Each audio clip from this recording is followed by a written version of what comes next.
Hi everyone, it's Heidi from flutterbyheidi.wordpress.com, back again with another Sunday scoring project, and this time it's another diamond fold card, but it's actually larger than my previous one, so it really kind of makes the most of your A4 card stock and just makes that slightly more of a statement card that you might like. And as you can see, I have used some fabulous new dies and stamps from the new 2017 catalogue. So it's the Lift Me Up stamps and the coordinating up and away thinlet dies.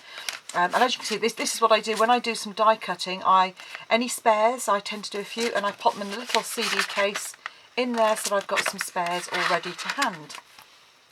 So, in order to make this card, we're going to do it in centimetres, and I'll give you the inches as well. And obviously you'll need your trimmer, you're going to need a scoring tool, and you're going to need your a ruler as well to do your scoring. So to start off with, you're going to need a piece of cardstock, and I'm using a piece of Peekaboo Peach, which is 29 by 12, and you're going to score the short edge straight down the middle, so that's at 6 centimetres. So if you're doing it in inches, it's 11.5 by 5, and you're scoring at 2.5 inches. Then you're going to score the long edge at 6 and at 23 centimetres. So that's at 6, and use the extended bar at 23, and that's at 2.5 and 9 inches. And then you want to mark on the middle line at 8.5 and 20.5. So 8.5, a little mark, and 20.5, another little mark. So that's at 3.5 and 8 inches. Just check, yeah, at 8 inches. Okay, so once you've done your middle score and your 2, and you've marked your midpoints, you need to mark the top and bottom edge as well. So you're going to mark that at 11, so just there and there, and at 18 centimetres. And that is at 4.5 and 7 inches in imperial. So pop your scoring tool to one side and grab your ruler, and all you're going to do is join those marks up. Now what you might find is, depending on the surface you're working on, it's useful to put a Stampin pierce mat in underneath. That just helps you get a better score. I don't always, I'm fairly used to the pressure that I need, but if you struggle at all, that will help you get a better score line. So again, just mark that midpoint. So you should end up with a piece of cardstock that hopefully you can see looks like that. Okay, and now you're going to use your bone folder and just reinforce those creases. Now, what I would recommend is that you fold them all in the direction that you've creased them to start off with. So, and some of them will need to go back on themselves, but that's easy to do because obviously when you score, you're actually stretching the cardstock. So if you do it, so you're bending there to start off with, you're releasing those fibres, so they will then bend much better. So what we're now going to do is, this needs to bend up, and what you'll do is pinch there and fold in. Okay, and then once you're in place, you can reinforce. Do the same at the other end. So fold that back up on itself, pinch in, and there you go, just fold in like so. And there's your basic diamond fold. So all that's left to do is actually to decorate it. And to do that, I've got some Night of Navy cardstock and some mint macaron, and we're simply going to layer those up. So that back panel is 7.5 by 7.5 with a 7 by 7 layer, so which is 3 by 3 inches, 2 3/4 by 2 3/4. Okay, so just simply adhere your layers onto the top. Try and get those centred. And then the side panels are 5.5 by 5.5 with a 5 by 5 layer. So again, layer those up. And for the back, I've just got a piece of Whisper White, which is 5.5 by 5.5.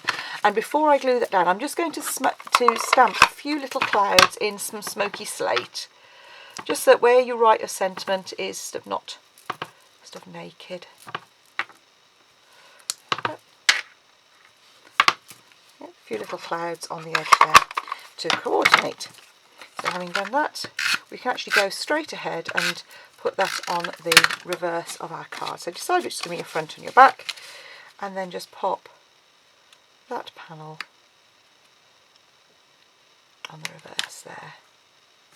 Okay. So our front panels just need to layer onto the front there. By the looks of it, I made that Whisper White a little bigger actually, but you could do it as I did, that fits flush to flush. But if you use the measurements I mentioned, you will actually get that little border which I've got on my original card. Okay, so the other one goes on the front here. And then this panel, you are only going to glue on the bottom half.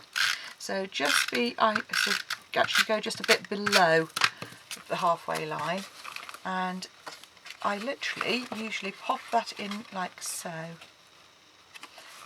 and open the card out. Okay, so you're literally just coming onto that line there, and you'll see on this one, you're just lining up slightly below that score line in the middle. And that way you'll find that the card just sits better when it folds, and you don't get it catching on the side there. So there's our basic card, and what we need to do now is to decorate. So I have cut out one of the detailed balloons from the Thinlits, and I've cut layers of a Calypso Coral and Peekaboo Peach to go behind there, and those, so literally all I did was I put through the various dies, once on Peekaboo Peach and once on Calypso Coral, and hence made my two layers. And then there are various ways of adhering. Either use a fine tip glue pen, or you can use the sponge in the Tombow glue to create that effect. And now it's just a case of layering up some more embellishments. So here we've got a rather pretty cloud, so I'm going to pop a cloud in here. I'm going to pop this up on dimensionals, and I'm going to pop a balloon just at the back there. So you've got sort of the feeling of distance. So we pop our balloon in there, and then we use our dimensionals. And I always say to my class ladies, you don't have to go mad with dimensionals. You know, you don't have to cover the whole back. You know, just literally one to kind of give it to suspend it. And just be careful where you're putting them. That one, what I've done is I've just put it, there we go, a bit far over. So we pop our balloon in like so, and you'll see, there we go, oh, that's what I would say, just be careful of adhering that. I think when I did my previous one, what I actually did was folded the card up, thinking back. So fold your card in place, then pop your balloon in. That way you'll make sure you won't get it catching. Okay. So just like so. And then you can decorate your other two corners as well. And with these, you know, depending on whether you're giving this to somebody or whether you're going to have this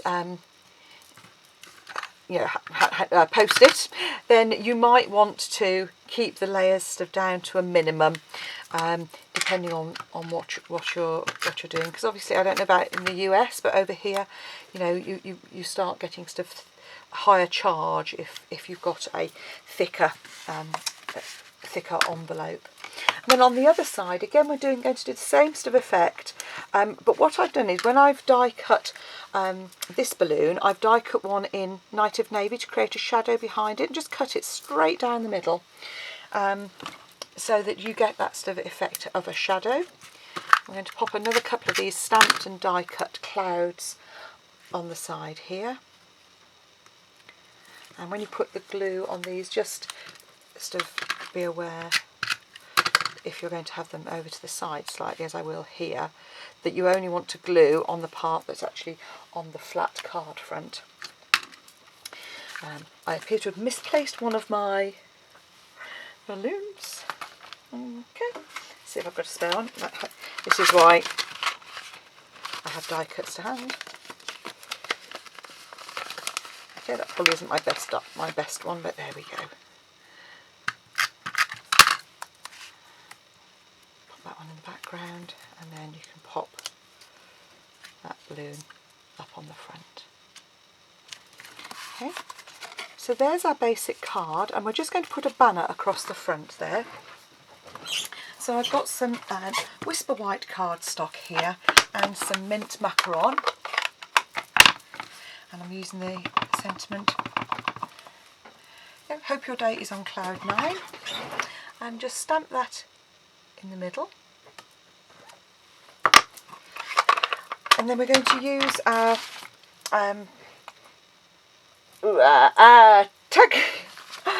banner punch to actually trim the ends of that. And when you're using the banner punch, what I would say is when you've stamped something, put it in from the reverse, you'll see here, but you can see just there, it's just a little bit overlapping my sentiment. So I'm just going to pull it out slightly, like so. Do the same on the other end. So, pushing it in, you'll see it's actually overlapping slightly, so just pull it out. Then, when you do your layer, that's fine, because obviously you're not stamping on that end, so you can just layer it on. But what I do, oh dear, that's my second one that's run out on a video. Okay, obviously I need to get some refills. So having stuck that on, I then trim like so, and then again pop it in to see if that's it. So I'm not getting any white showing, so what I'm going to do is just trim a little bit more, and then you'll see I've just got some bit more. I really ought to have perhaps measured that. You'll see I can just see the white there, so I know to pull it back very slightly and punch to get one. Or obviously what you could do is just trim it by hand. It's up to you. And obviously if you haven't got the banner punch, then you can still make a flag by just cutting at the centre. That's the centre. And all I'm going to do is now just attach with my fuse. Pop my banner on the front here, and there we have a cute birthday card diamond fold using our balloon thinlets as a change from the butterfly one which I did before. So there you go. Hope you enjoyed making it. It is that bit bigger, and the overall dimensions actually are about 13. That one's about 13 centimetres by about 18 centimetres. So it's around about probably about 5 by 7. So it goes into a slightly larger envelope, and again depending on where you put your balloon, how far up that sticks, will vary. But I hope you enjoy making it. Come back again next Sunday for more Sunday scoring. Bye for now.